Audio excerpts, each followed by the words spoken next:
Исәнмез, хөрмәтле дуслар. Сайт ясавыбызны дәвам итәбез.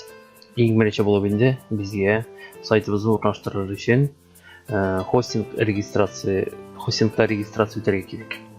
Менә иң баштан беренче хостингны карап үтәбез. Иң беренчесе менә Biget дигән хостинг. Хостинглар саны бик күп интернетта. Менә мин сезгә беренчесен күрсәтеп үтәм. Менә Biget дигән хостинг. Карыйбыз бәяләрен. Менә монда хостингның бер айга түләп торган бәясе 115 сумнан алып, шулай домен 190 сум. Без бит инде башка хостинглар белән чагыштырып карыйбыз, бер айга ничә сум торганын. Һәм unutмаска кирәк, бер елдан соң бит безгә доменны да озайтырга туры килә. Ләкин кайберләрендә беренче елны түләргә әз булса, киләсе елдан алып инде бәя 1-2 тапкыр арта. Шуның өчен без чагыштырып карыйбыз бәяләрне. Икенче хостинг безнең менә шушы SpaceWeb дигән хостинг. Менә минем беренче сайтларым. Мин бу хостинг белән 7-8 елдан алып, 2007-2008 елдан алып, бу хостинг белән кулланам. Минем анда 10-нан артык сайтым, доменым урнашкан. Бәяләре соңгы вакытта шамый башлады. Ни өчен дисәгез, бер елдан соң доменнарны озайткан вакытта бәяләр 2 тапкырга арта. Шуның өчен миңа сайларга туры килде WebHost 1 дигән хостинг. Монда бу хостингның бер айга бәясе менә монда әйтелгән 85 сумнан алып, мен хәзерге вакытта 100 сум, айга 100 сум түләп торам инде. Һәм монда доменнарда фиксированный сумма. Менә шушы беренче ай элекке хәлле, январь-февральгә хәлле 100 сум иде айына. Хәзергене 99 сум иде, хәзергене 130 сумга әйләнде. Бер елдан соң да шушы сумма тора. Шуның өчен хәзер без домен пока регистрация үткәрмибез. Иң баштан сайлап алабыз менә шушы хостингның менә бу тарифын, SSD1 дигән тарифны. Регистрация үткәрәбез 7 көн бесплатно тикшереп карар өчен. Ләкин мин инде бесплатно 7 көнгә алай регистрация үткәреп тормыйм. Мин тотам да менә шушы SSD1 дигән тарифны сайлап алып, разместить сайт һәм оформить заказ дигән кнопкаларга басам. Безнең менә шушында бит ачылачак. Безгә сайлап алабыз инде без үзебез физический лицомы, индивидуальный предпринимательме, юридический лицомы. Без бит инде физический лицо. Һәм үзебез менә монда данныйларыбызны тутырабыз. Данныйларны дөрес итеп тутырга кирәк. Ни өчен дигәндә, без хостинг белән домен заказ бирәбез.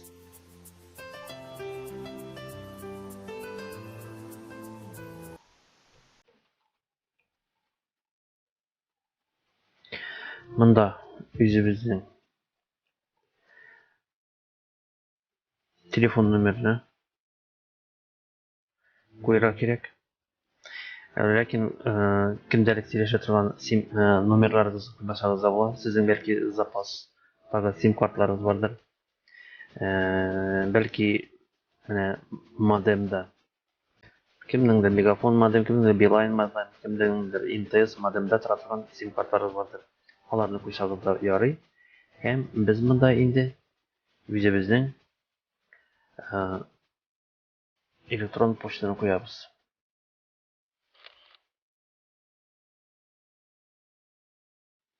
Мин үземнең инде бер Gmail'дагы почтамны куям.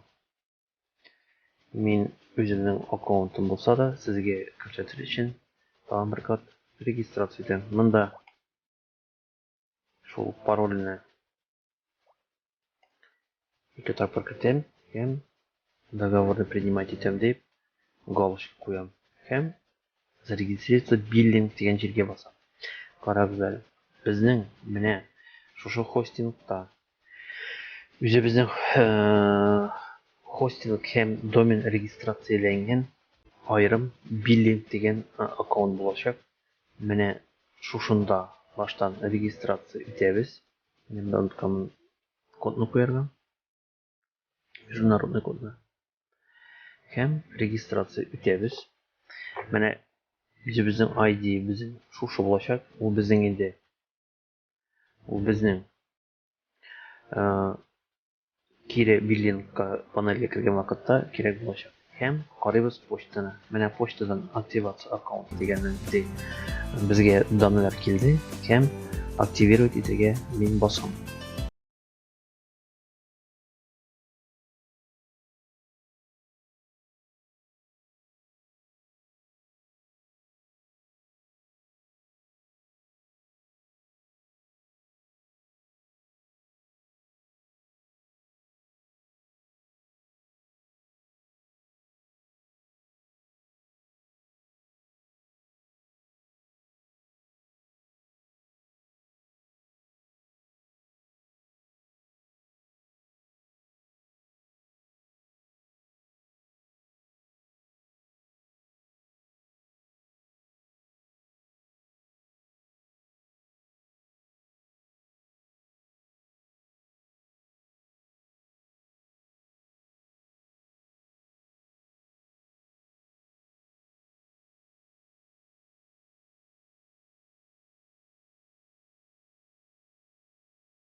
%76 813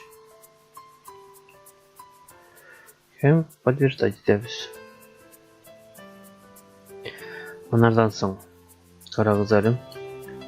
Безгә обязательно кирәк мои данныйга кереп, үзебезнең почтовый индекс, дата рождения, почтовый индекс, шәһәрне һәм үзебезнең паспорт серияләре, номерларын барысын да язырга кирәк.